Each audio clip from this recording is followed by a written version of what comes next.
Et si je te disais qu'après l'arrêt de la pilule, le corps envoie des messages qu'on n'a peut-être jamais appris à décoder? Ce serait intéressant, n'est-ce pas? Eh bien, ça tombe bien, puisque c'est justement le sujet du jour. Bienvenue dans les ondes d'origami.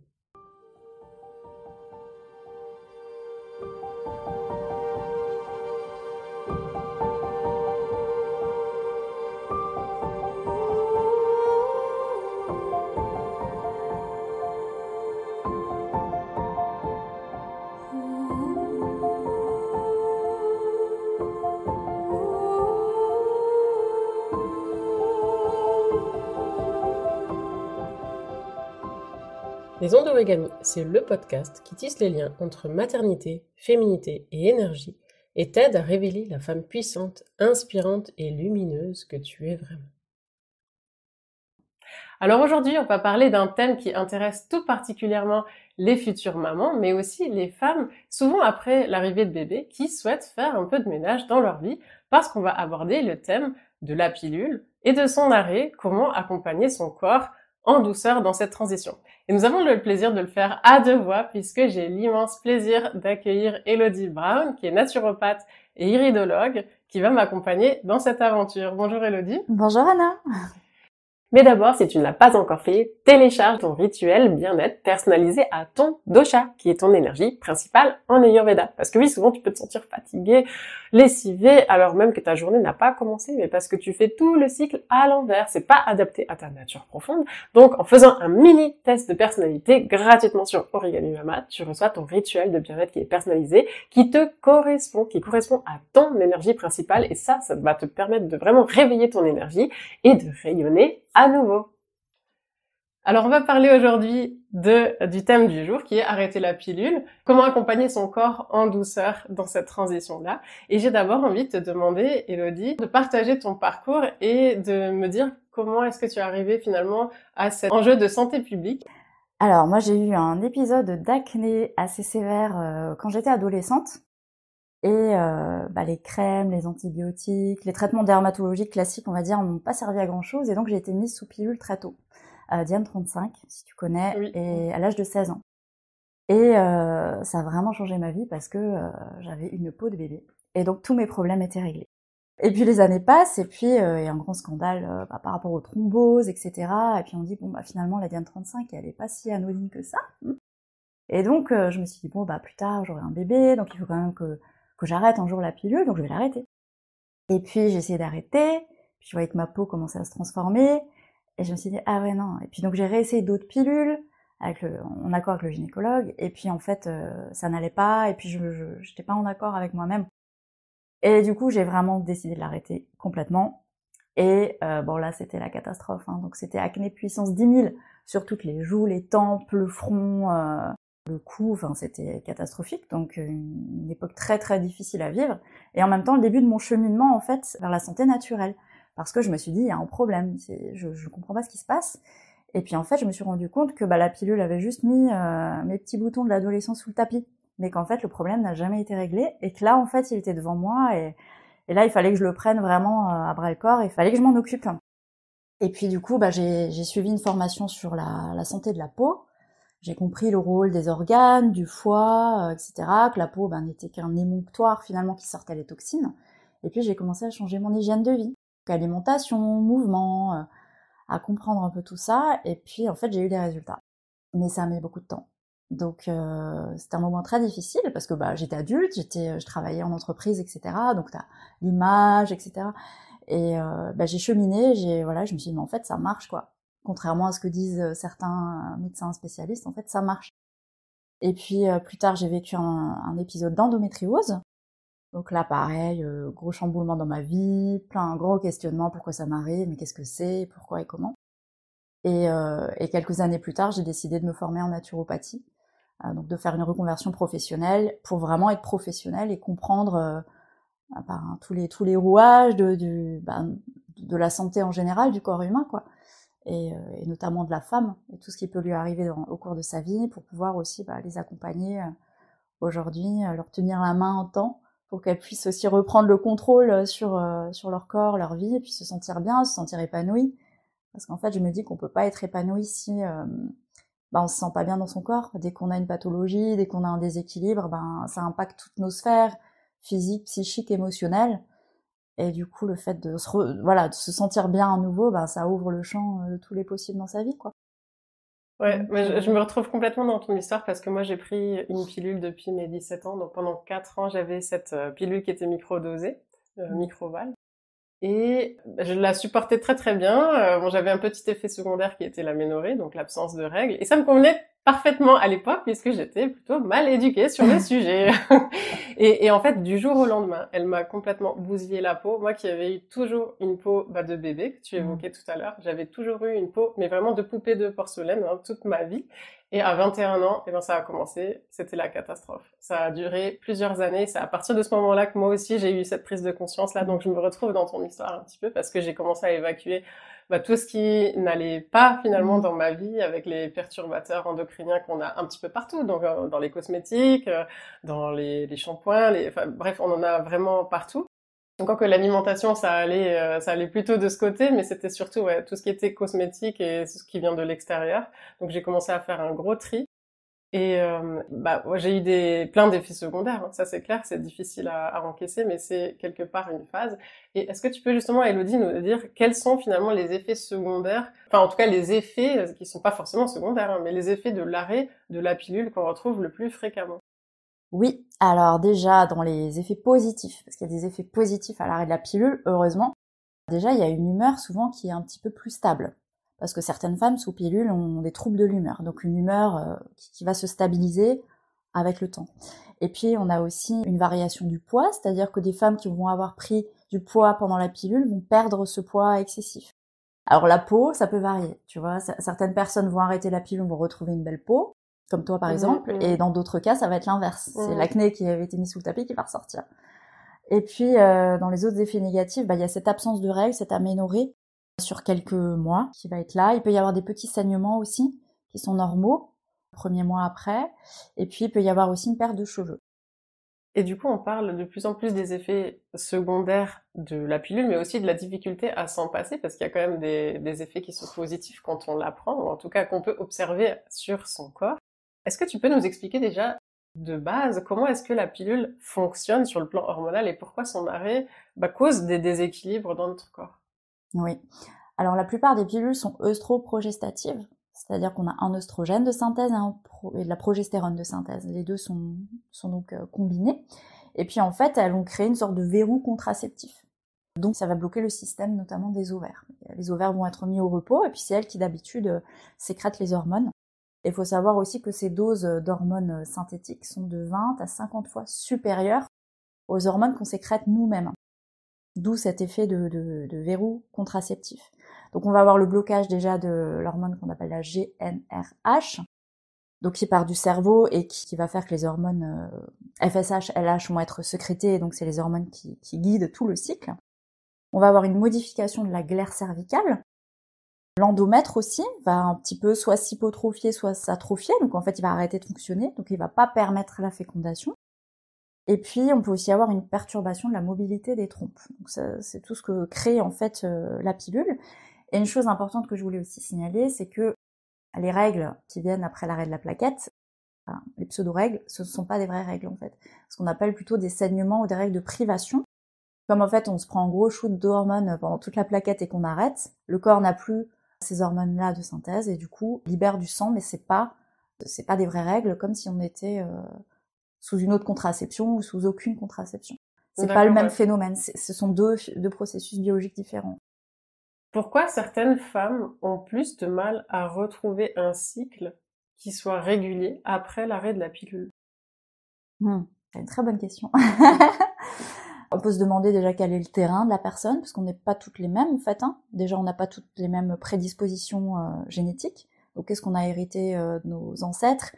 Comment ça s'est passé aussi pour notre maman au niveau de sa vie intime, intime dans le sens féminine, dans sa vie de reproduction ou pas, si elle est en ménopause, comment ça se passe. Donc déjà, on n'est pas logé à la même enseigne.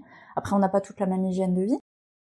Je suis persuadée que si on a une hygiène de vie correcte et adaptée à nous, on va aussi avoir plus de facilité à reprendre des cycles. Et puis après, ça dépend aussi de la durée.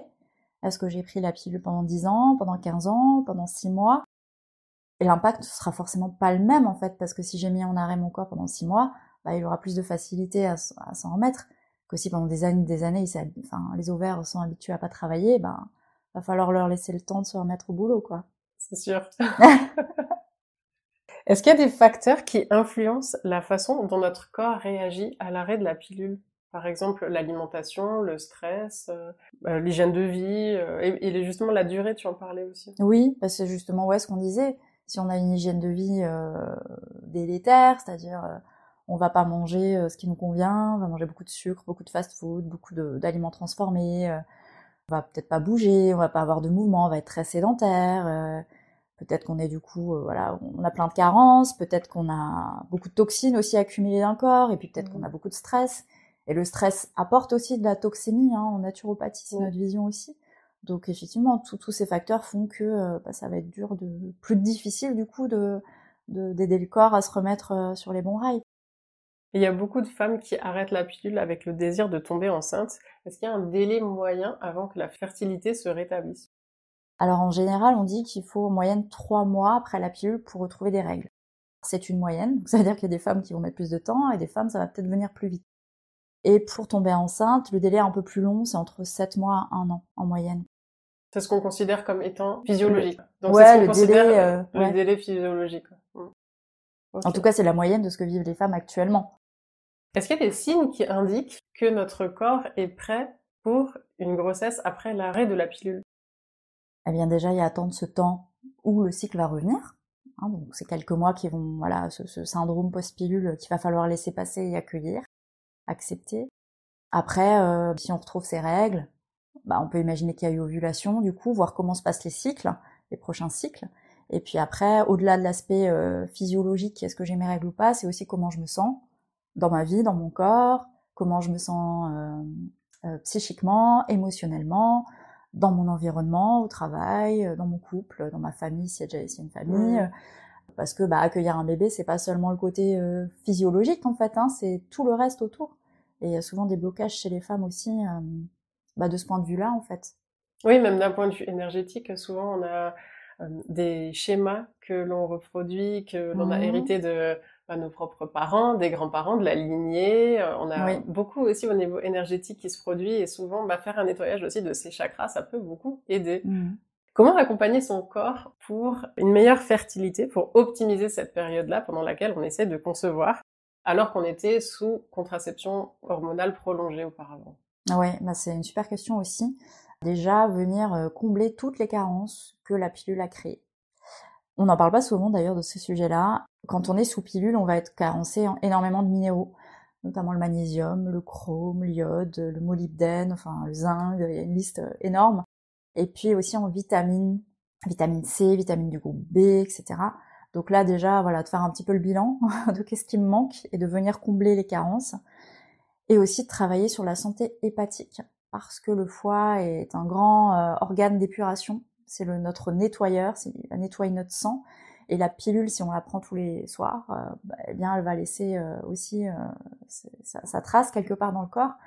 Et le foie est en charge de détoxifier toutes ces hormones en excès.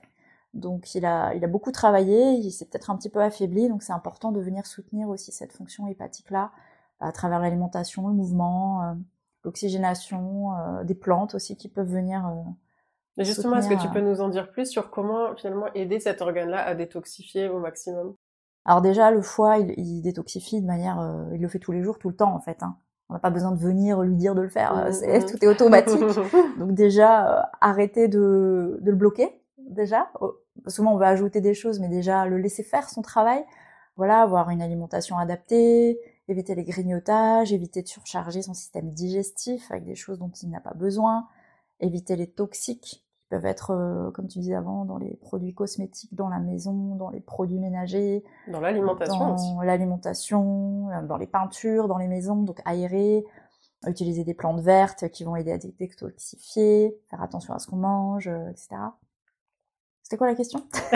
Comment aider à soutenir le foie dans son activité? Oui, donc je disais déjà enlever effectivement tout ce qui le perturbe pour commencer, et puis après on peut s'aider de plantes comme du chardon-marie, du desmodium, etc. On peut se faire des petites cures comme ça de plantes Le romarin, on peut se faire des tisanes de romarin. Hein. Là, on est au printemps, c'est en train de pousser partout, donc Oui. c'est accessible. Est-ce que le jeûne et le jeûne intermittent, ça peut aider aussi à détoxifier son foie, ou est-ce que c'est une idée reçue? Ça peut aider parce que le jeûne intermittent, finalement, c'est un repos digestif. Donc pour les personnes qui ont fatigué leur système digestif, pourquoi pas? Alors attention, parce qu'il y a le jeûne intermittent du matin, il y a celui du soir. Donc, Et ça n'a pas les mêmes effets alors? Ça n'a pas les mêmes effets, surtout pour une femme fatiguée, épuisée, etc. Je conseillerais pas de jeûne intermittent. Pas de jeûne tout court, pas tout de suite. et pas de jeûne intermittent, parce que si vous êtes épuisé, là, il faut recréer les réserves, quoi, hein, refaire les réserves. Et d'ailleurs, le foie a besoin de minéraux et de vitamines pour fonctionner normalement.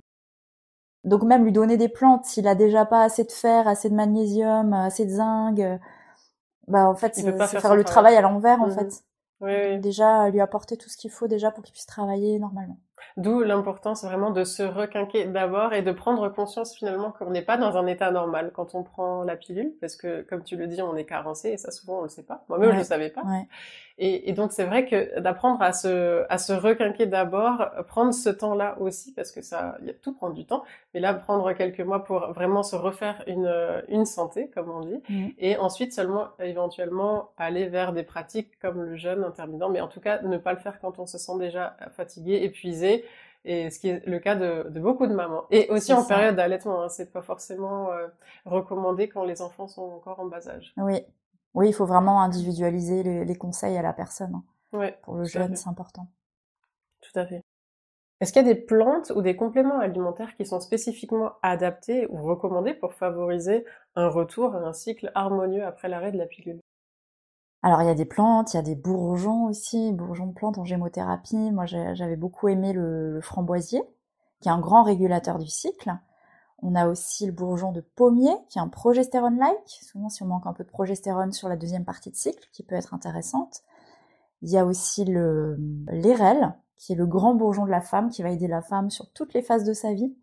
Il y a vraiment beaucoup de plantes qui peuvent aider aussi si on a des troubles, des douleurs, des règles hémorragiques. On a vraiment plein de plantes qui vont être adaptées à chaque situation, en fait. Mais j'aime pas trop donner des conseils trop spécifiques comme ça. Je préfère en fait que les personnes se fassent accompagner et qu'ils choisissent les plantes vraiment adaptées pour elles. Et puis regarder les antécédents. On n'en parle souvent pas assez, c'est qu'il y a souvent des antécédents de cancers hormonodépendants dans la famille. Et dans ces cas-là, il y a des plantes, notamment toutes les plantes œstrogènes-like, qu'on va vraiment éviter pour pas créer le terrain d'un éventuel favorable au cancer, quoi. Et parlons justement des douleurs que tu évoquais. Est-ce que c'est normal d'avoir des douleurs quand on a ses règles, d'avoir des règles qui sont hémorragiques? Est-ce que tu peux nous en dire plus? Alors c'est pas parce qu'il y a beaucoup de femmes qui vivent ça que c'est normal en fait. Et non, en fait ça devrait passer, ça devrait être très fluide en fait les règles. C'est-à-dire qu'effectivement c'est une période, ce qu'on disait tout à l'heure, on a envie de cocooner, on n'a pas forcément envie d'avoir plein de contacts sociaux à ce moment-là, pas toujours envie de sortir, on a peut-être plus envie de rester à la maison en famille ou avec son chéri, etc. Ou seul aussi. Donc ça c'est normal, ça fait partie du cycle. Par contre avoir mal, se tordre de douleur, ne pas pouvoir aller travailler, devoir prendre des Doliprane, des Antadis, ce genre de médicaments, ou avoir des règles abondantes mais en excès, enfin vraiment avoir des règles hémorragiques, certaines femmes me disent purée le robinet est ouvert, il faut que j'aille me changer toutes les heures. Ah là c'est pas normal en fait. C'est pas normal. Comme le syndrome prémenstruel. Il peut y avoir quelques jours avant les règles des petites sensations au niveau de la poitrine, on sent un petit peu le bas-ventre, mais c'est des sensations. Dès qu'il y a douleur, dès qu'il y a lourdeur et que c'est trop, que ça handicape la personne, là il faut aller consulter, quoi. Il y a autre chose. Et le stress influence la manière dont notre corps retrouve son équilibre après l'arrêt de la pilule. Comment est-ce qu'on peut apprendre à mieux gérer cette phase de transition et ce stress? Alors le gros problème du stress, c'est qu'il est inflammatoire. Au même titre qu'une alimentation peut l'être, le stress l'est beaucoup, beaucoup aussi. Comment on peut le gérer? Eh bien, on peut déjà se reconnecter à la nature. Si on a un parc pas loin de chez soi, une forêt, des vignes, aller se balader tous les jours, se prendre un temps, même si c'est que 20 minutes en fait, de reconnecter un peu avec la nature, aller marcher, ça peut être écouter un podcast, écouter une musique qu'on aime, ça peut être prendre le soleil, ça peut être respirer. C'est gratuit la respiration aussi. Respirer, ça peut être se faire masser aussi, reprendre contact avec son corps via le massage, une très bonne technique anti-stress. Puis on peut faire de l'hypnose, la sophro, de la kinésiologie. Voilà, on peut travailler aussi avec des thérapeutes comme ça à côté, quoi. Après, à chacune de trouver ce qui lui convient, ce qui lui fait du bien. Oui, tout à fait. Et pour celles qui l'auraient pas encore écouté, allez écouter le podcast qui est dédié à l'énergie vitale, parce que toutes les choses qu'Élodie a évoquées ici, avec le fait de faire des choses qui nous font plaisir, d'aller marcher en nature, de respirer tout simplement, et ben ce sont vraiment des gros facteurs qui nous permettent de régénérer notre énergie vitale. Donc ce qu'on appelle aussi le prana, le chi, le ki, selon la culture de laquelle on regarde. Mais oui, c'est tout à fait des pratiques qu'on peut facilement mettre en place, gratuitement en plus pour la plupart d'entre elles, qui vont nous régénérer dans cette énergie-là et dans notre vitalité de manière générale.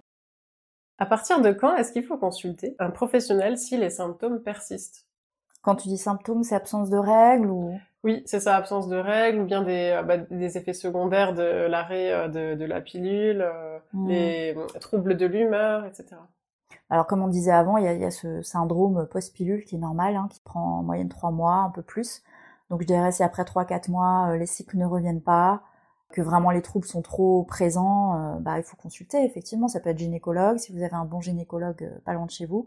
Puis ça peut aussi être une sage-femme. C'est pas très connu, mais les sages-femmes peuvent très bien faire votre accompagnement, votre suivi gynécologique, faire des frottis, faire toutes les vérifications. Et souvent, elles apportent beaucoup de douceur et d'écoute à la femme. C'est intéressant aussi. Ouais, je trouve aussi qu'elles sont plus enveloppantes et maternantes finalement qu'un gynécologue. Ouais. Et après des années de contraception hormonale, on a souvent du mal à se reconnecter à soi, à son cycle. Comment est-ce qu'on peut accompagner son corps et se reconnecter avec ses cycles pour les honorer et les accueillir dans la bienveillance? Alors déjà, quelque chose de très simple, c'est observer ce qui se passe. Souvent, je conseille à mes consultantes de prendre un petit carnet et de se noter quand arrivent les règles, à quel moment du mois, combien de jours elles vont durer, quels sont les symptômes physiques, est-ce que j'ai mal, est-ce que c'est abondant, est-ce que je perds pas beaucoup de sang, et puis comment ça se passe au niveau émotionnel et psychique. Est-ce que j'ai des sautes d'humeur, est-ce que je suis triste, est-ce que j'ai envie de pleurer, est-ce que je suis en colère. Et puis ça, on peut le faire tout au long du cycle, en fait, par phase, se noter un petit peu ce qui se passe, c'est déjà un premier moyen. Et puis aussi quand les règles arrivent, de s'en réjouir finalement, de dire en fait elles sont là, donc ça marche en fait, mon système hormonal fonctionne, je suis fertile, j'ai certainement eu une ovulation, donc c'est quand même quelque chose de très très positif, je trouve. Et puis après, ça peut aussi être se connecter à des cercles de femmes. Moi, ça m'avait aidé, notamment quand j'avais vécu cet épisode endométriose, c'est de se reconnecter à d'autres femmes et puis de parler de ce qui nous arrive en fait. Et puis d'écouter aussi les autres et de se rendre compte que en fait elle aussi elle a ça, et puis elle c'est encore pire que moi, et en fait on vit toutes des moments difficiles, et puis ça fait peut-être partie aussi des fois des mouvements hormonaux ou juste de ce qu'on vit comme événement particulier, quoi. Donc Oui, là, pareil, je repense à l'épisode du podcast avec Catherine Génie, qui est directrice d'une école d'art-thérapie. On avait évoqué ensemble l'accompagnement du féminin par l'art et comment honorer son cycle, parce que les femmes sont cycliques, avec les menstruations, la grossesse, la ménopause. Il y a plein de petits cycles comme ça dans notre vie. On est fait de cycles, d'ailleurs. Dans l'art, on considère que la femme, c'est la rondeur et l'homme, c'est plutôt les lignes droites. Je sais plus pourquoi j'ai commencé cette phrase, mais oui, elle me disait que on avait évoqué justement la question des cercles de femmes et de se retrouver ensemble. Alors ça paraît complètement désuet aujourd'hui de se dire ça, on va se parler de nos règles, mais en fait c'est hyper important pour savoir ce que les autres vivent et qu'est-ce qu'on peut aussi mettre en place à son échelle pour mieux vivre et mieux accueillir cet état de fait, parce que c'est pas une fatalité, il faut vraiment prendre conscience de ça, qu'avoir un cycle, et avoir un cycle normal, régulier, c'est tout à fait normal, et il faut le célébrer en réalité. On n'a pas du tout cette culture-là, en Occident en tout cas, de célébrer son cycle et de l'accueillir comme il est, et pas en le qualifiant souvent avec des termes péjoratifs. Exactement. Comme les règles, c'est chiant. Oui, par exemple là. Catherine Génie avait évoqué le terme de « c'est emmerdant ». Donc, sous-entendu, les règles, c'est de la merde. Donc voilà, il faut faire vraiment très attention aux termes que l'on emploie et changer son mindset aussi par rapport à l'arrivée de ce cycle-là. Exactement. Essayer de voir le positif, en fait, de ce qui se cache derrière le cycle, en fait. Oui, tout à fait. Et puis c'est du sang, hein, c'est pas. Certaines femmes pensent aussi que c'est sale, hein. Il y a encore ces croyances parfois, c'est Oui. sale. Bah non, en fait, c'est votre sang. Ouais. Ouais, il y a rien de plus pur, hein. C'est votre corps qui élimine voilà, un liquide tout à fait normal, quoi. C'est pas. Oui. C'est rien de fantaisiste. Comment mieux vivre cette transition émotionnellement, surtout lorsque l'arrêt de la pilule entraîne beaucoup de fluctuations d'humeur?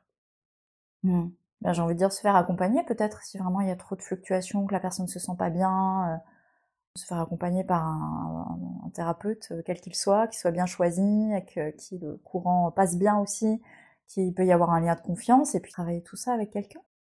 Et alors certaines femmes ressentent carrément un réveil finalement de leur puissance féminine à partir du moment où elles se sont sevrées de la pilule. Est-ce que tu peux nous parler de ce phénomène et comment accueillir ça finalement? Alors en fait, sous pilule, je sais pas si tu sais, mais souvent la libido est coupée ou amoindrie. J'ai beaucoup de femmes témoignent de ça. Et le fait du coup d'arrêter la pilule, en fait, on retrouve tout simplement notre libido. Il y a la libido sexuelle, mais il y a aussi la libido de la vie, quoi, la joie de vivre, la motivation, tout ça, la reconnexion à la vie, quoi. Et ça, souvent, ça revient en fait. Mais c'était juste mis en fait masqué par la pilule qui nous permettait pas de le ressentir. Ouais, parce que finalement la pilule, elle vient un petit peu endormir Mmh. nos différentes hormones. Elle met au Exactement. repos nos ovaires, comme tu évoquais tout à l'heure. Ouais. Et donc ça empêche le fonctionnement normal de notre petit cocktail hormonal qu'on a à l'intérieur de nous et qui nous rend vivantes, finalement. Exactement. Ouais. Et si tu avais un conseil clé à donner à une femme qui envisage d'arrêter la pilule, quel serait-il? Alors déjà, j'ai envie de leur dire bravo de prendre cette décision pour leur santé, pour leur futur, leur avenir. Et puis, soit de se documenter sur le sujet, ça peut être écouter des podcasts, regarder des vidéos comme nous, ça peut être lire des livres, et puis ça peut être juste se faire accompagner par un ou une naturopathe compétent dans le domaine qui puisse l'aider justement à mieux vivre la période, que ce soit physiologiquement, c'est-à-dire aider le foie, aider l'intestin, aider tous les organes qui ont peut-être été un petit peu affaiblis pendant cette période, pour que en fait la période se passe du mieux possible. Et j'ai encore envie de te poser une question, Elodie. Où est-ce qu'on peut te retrouver et retrouver tes accompagnements en naturopathie et en iridologie aussi? Alors on peut me retrouver sur YouTube, parce que j'ai ma chaîne aussi, Instagram, et puis sur mon site internet pour trouver le détail de mes accompagnements. Toutes les coordonnées d'Elodie Brown sont dans la description de la version vidéo de cette interview que vous pourrez retrouver sur YouTube. Et moi, j'ai envie de vous remercier pour votre écoute fidèle et de vous dire à la prochaine pour un nouvel épisode.